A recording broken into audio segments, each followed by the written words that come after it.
एक रात की बात है। माता कौशल्या जी को अपने महल की छत पर किसी के कदमों की आहट सुनाई दी। उनकी नींद खुल गई। पूछा, कौन है? मालूम पड़ा सबसे छोटी बहू यानी शत्रुघ्न जी की पत्नी श्रुतकीर्ति जी हैं। माता कौशल्या जी ने उन्हें नीचे अपने पास बुलाया। श्रुतकीर्ति जी आईं, चरणों में प्रणाम कर खड़ी हो गईं। माता कौशल्या जी ने पूछा, बेटी श्रुति, इतनी रात को अकेली छत पर क्या कर रही हो? क्या नींद नहीं आ रही? शत्रुघ्न कहाँ है? श्रुतकीर्ति की आंखें भर आईं। कौशल्या माँ की छाती से लिपट गई। बोली, माँ, उन्हें देखे हुए तो 13 वर्ष हो गए। सुनकर कौशल्या जी का हृदय कांप गया। तुरंत आवाज़ लगाई। सेवक दौड़े आए। आधी रात ही पालकी तैयार हुई। आज शत्रुघ्न जी की खोज होगी। माँ चल पड़ी। आप जानते हैं शत्रुघ्न जी कहाँ मिले? अयोध्या जी के जिस दरवाजे के बाहर भरत जी नंदीग्राम में तपस्वी होकर रहते हैं, उसी दरवाजे के भीतर एक पत्थर की शिला है। उसी शिला पर शत्रुघ्न जी अपनी बाह का तकिया बनाकर लेटे मिले। माँ शत्रुघ्न जी के सिरहाने बैठ गईं। हौले से बालों में हाथ फिराया तो शत्रुघ्न जी ने आंखें खोली। देखा माँ सिरहाने बैठी थी। माँ उठे, चरणों में गिर पड़े। माँ, आपने आने का क्यों कष्ट किया? मुझे बुलवा लिया होता। माँ ने कहा, शत्रुघ्न यहाँ क्यों? शत्रुघ्न जी की रुलाई फूट पड़ी। बोले, माँ, भैया राम जी पिताजी की आज्ञा से वन चले गए। भैया लक्ष्मण जी उनके पीछे चले गए। भैया भरत जी भी नंदीग्राम में हैं। क्या ये महल, ये रथ, ये राजसी वस्त्र विधाता ने मेरे लिए ही बनाए हैं? शत्रुघ्न जी की बात सुनकर माता कौशल्या निरुत्तर रह गई। देखा, क्या है ये राम कथा? यह भोग की नहीं, त्याग की कथा है। भगवान राम को 14 वर्ष का वनवास हुआ तो उनकी पत्नी सीता जी ने भी 14 वर्षों का कठिन वनवास सहर्ष स्वीकार कर लिया। परंतु बचपन से ही बड़े भाई की सेवा में रहने वाले लक्ष्मण जी भला कैसे राम जी से दूर हो जाते?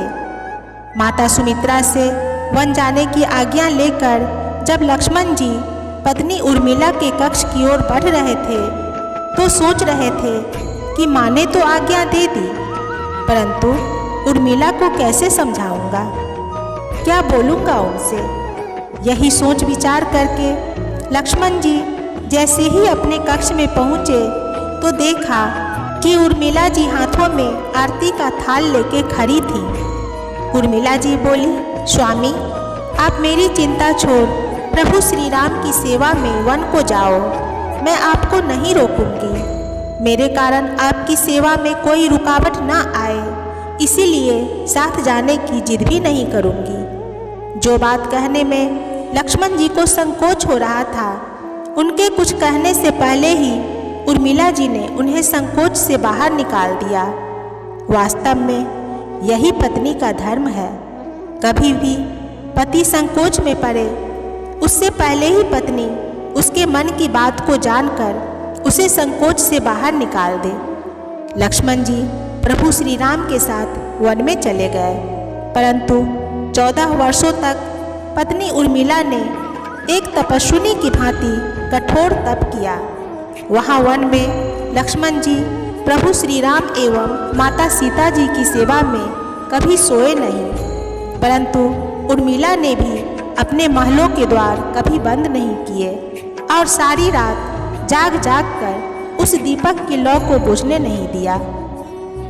मेघनाथ से युद्ध करते हुए जब लक्ष्मण जी को शक्ति लग जाती है और हनुमान जी उनके लिए संजीवनी बूटी का पर्वत लेकर वापस लौट रहे थे तो बीच में अयोध्या के ऊपर से गुजरने के दौरान भरत जी ने उन्हें देखकर कोई मायावी राक्षस समझा और उन्होंने हनुमान जी को बाण मार दिया, जिससे हनुमान जी गिर जाते हैं।